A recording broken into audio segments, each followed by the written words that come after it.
Honest J. Nowak. Oh yeah.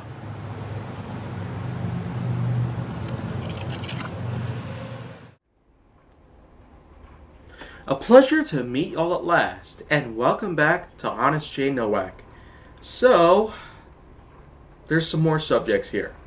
Yeah, a lot of them. And I feel like I cannot stress this enough for the fact that there's a lot of subjects out there that I feel like touching up on those as quickly as possible would be a great way to simply pass the time that I got every day. So without further ado, I'm just going to go ahead and start talking about a few more of them. I'm going to get started by talking about exploration.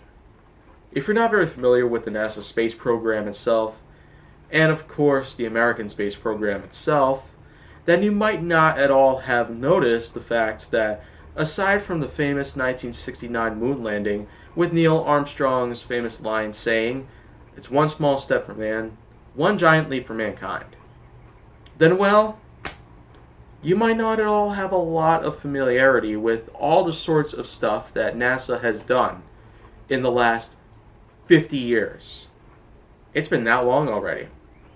Even though the space program itself has gone back to around the 50s, sometime after World War II had ended, with the fact that the Russians had launched their own satellite into orbit, called the Sputnik, then you may not at all be familiar with the fact that the space program itself that America started to adopt to attempt to try and beat Russia to the moon.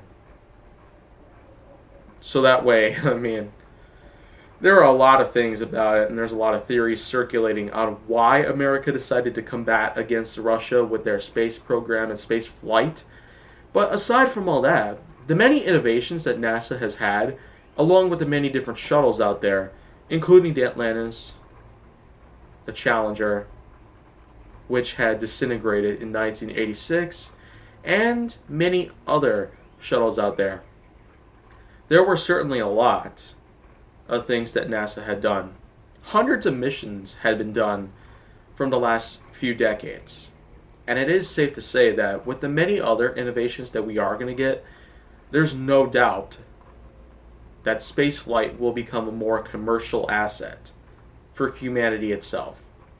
We will finally be able to take on the stars in our very own ship. And who knows, it could probably cost more than even a whole house, or even a brand new Lincoln Navigator, more than $100,000. But until we have an opportunity like that in our future, who knows what could hold in our future? Who knows what anything out there could hold?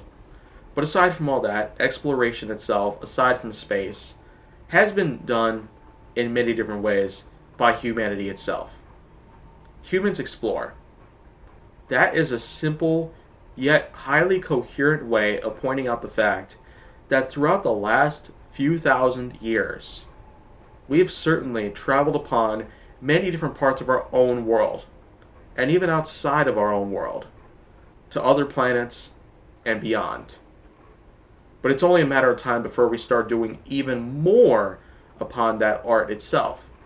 Of course, my way of exploration is not just outside of this room, of this building, of this neighborhood that's nearby, of this street, of this town, of this county, this state, this country, this continent, this hemisphere, this planet, this solar system, this galaxy, this universe. There's many other ways you can probably put it together, but hey, there's a lot of other stuff that I would want to say about it, but hey, there's still a lot of other stuff that I got left to talk about here, so I'm just going to conclude that exploration is certainly a big endeavor out there for anyone to take on. No matter how simple it is to how complex it can be for anyone out there.